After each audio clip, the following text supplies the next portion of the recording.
Tonight we're going to be talking with Paul Hellyer. He's one of Canada's youngest members of Parliament. And what you're about to hear tonight is pretty dramatic. Light at the end of the tunnel.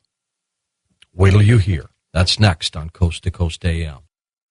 And welcome back to Coast. I'm George Norrie. Paul Hellyer was Canada's youngest member of Parliament when he was first elected in 1949.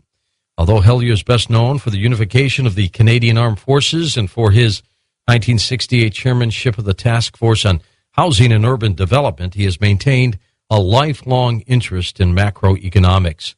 Former Defense Minister of Canada as well. Through the years, as a journalist and political commentator, he has continued to fight for all kinds of reforms and has written several books on the subject. Tonight we're talking with Paul about Light at the End of the Tunnel, a survival plan for the human. And here he is on Coast to Coast. Paul, how are you? I'm okay, thanks, George. And yourself? Good. It was good seeing you a couple of years ago at the conference in D.C.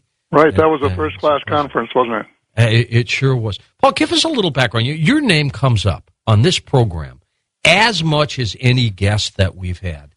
And, just tell us a little bit more about your background beyond what I just read. Well, I've been in and out of politics all of my life. I guess that's one thing. And I'm still fighting. And you mentioned one of the issues. There are several issues that really grab me. And the book that you mentioned really mentions three that we have to address if we want to really save the planet as a habitable, hospitable habitat for the human species. I just don't think most people and none of the politicians that I know of are taking the situation seriously enough. So I'm still fighting to try and do something about these issues, and that means I've been in and out of the business for a long, long time. And I've just published two new books that I tried to get out before the G20 meeting of world leaders. Yeah. They met here in Toronto just a little while ago, and it was a rough situation. And unfortunately, we spent more than $1 billion on the preparing for the meeting, and then they came away with a decision that was really, in my opinion, bad for the people of the world. And so my mission, as it were, is to try and speak truth to power and address the issues that are really important, not for our generation particularly, although they are, but for our children's children and their children and generations to come. So that's what I've been doing, and I'm still doing it at my tender age. Well, what's so important, Paul, and why I am so delighted that we've got you on the program tonight is because of who you are and your credibility. We've got great guests on this program, and we've got phenomenal listeners, Paul, as you know, and they're from all walks of life. But we get calls from policemen and firemen and folks from all walks of life who see very strange things in the sky. They've been reporting this for years, and nobody takes them seriously except us on this program and right. some of the other internet radio shows that are out there doing a great job too. And here's someone like you with a strong political background who is in the inside. You're a top person in government when you were there. And you're coming forward with an incredible story that I got to tell you is as profound and as important as anything I've ever heard. And I'm going to have a delight talking with you tonight for two reasons. One, because of the information you're going to give us, but two, because I'm learning things just from your book, Light at the End of the Tunnel. And from the folks that know you well, the Steve Bassetts, the Edgar Mitchells, who respect you wholeheartedly. And I want to thank you personally for coming on the program tonight. Well, it was a real pleasure. Let's talk about the book, because the book is the basis for the answer and the background of the information that you have been talking about for some years now. Tell us about this. Why did you write Light at the End of the Tunnel? Well, it was because I'm afraid if we don't do something and do it right away, that the global warming issue is going to overtake us. It's very close to the point of no return. I have come to the conclusion that we have about 10 years to turn the situation around, and if we don't do that, that the world that we know is gone for a long time, if not forever. And this affects people all over the world. I had a guest here yesterday, as a matter of fact, from Bangladesh. And he was saying that if global warming continues at the present rate for a few years, that a lot of his country is going to be underwater. It's just going to disappear. And this is going to happen to parts of other countries and to some of the Pacific Islands. And not only that, but it's changing lifestyles. The people in the far north, the Inuit in our country of Canada, are finding that their lifestyles are changing because the ice is disappearing and they can't continue with their traditional ways of life. And the politicians aren't taking it seriously. They're talking about turnaround times of 30 or 40 or 50 years, when some of the best scientists in the world think that it's just we're on the cusp right at the moment. And I'm just being optimistic when I say we've got 10 years to turn it around. And I wrote the book because I think we can do something about it, theoretically anyway. It's within our power to do something about it. The problem is the political will, the determination to actually act. And I haven't seen very much of that. So the book is really, I guess, to influence leaders, but failing that, and they seem to be hard to get through to, we're going to have to try and get the message out to ordinary people all around the world and just have them take the situation in their own hands and let their leaders know that unless they do something, they're not going to vote for them. I think that's the only thing that politicians understand is if they're about to lose an election because they don't do what the people want them to. So the book is really it's a hard-hitting thing, as you know.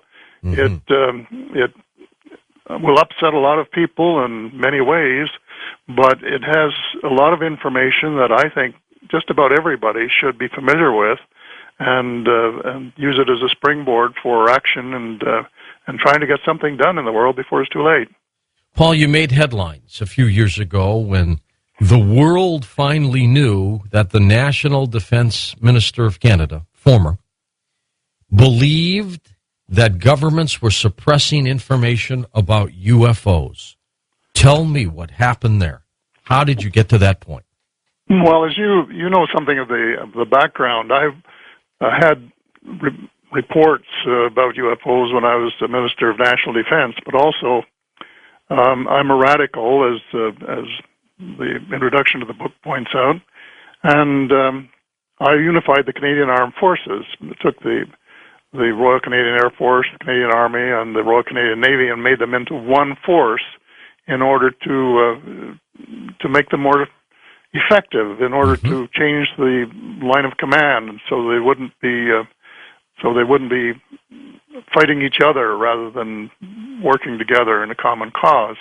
And so that was sort of a war of its own, and occupied most of my efforts in those days. And I wasn't as interested in UFOs and extraterrestrials in those days as I might have been. Well, certainly, looking back, I missed an opportunity, I guess.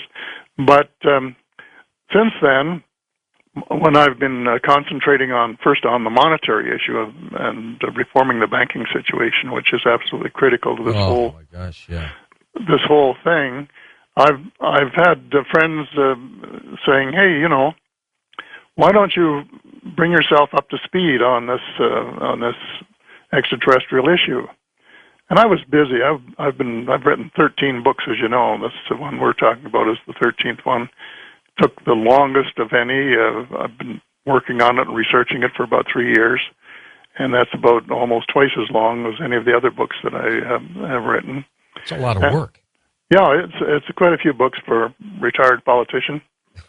Anyway, Pierre, you know, a friend kept sending me this stuff, and 5 years ago, actually, I saw a book that he sent me the day after Roswell by Colonel Philip Corso. Mm-hmm. And I thought, boy, that looks like good summertime reading, so I took it with me to the lake and read it. And I kept saying to myself, this is real stuff. I don't read a lot of fiction, but the year before I'd read The Life of Pi, which is probably one of the most interesting books of fiction that I've read for quite a long while. And I said, could it be like that? And I said, no, there are too many names and places here that I recognize as Minister of National Defense, former Minister of National Defense. That I know about these people, and these are real people, and these are real places, and this is not something that's contrived. It couldn't possibly be. So I was reading it, sitting by the lake, relaxing, which I very seldom get the chance to do. A nephew came along and said, "What are you reading?" I told him. He said, "Well, I'm a skeptic." I said, "Well, that's your choice. It's a free country. At least that's what we keep saying. I'm not always sure."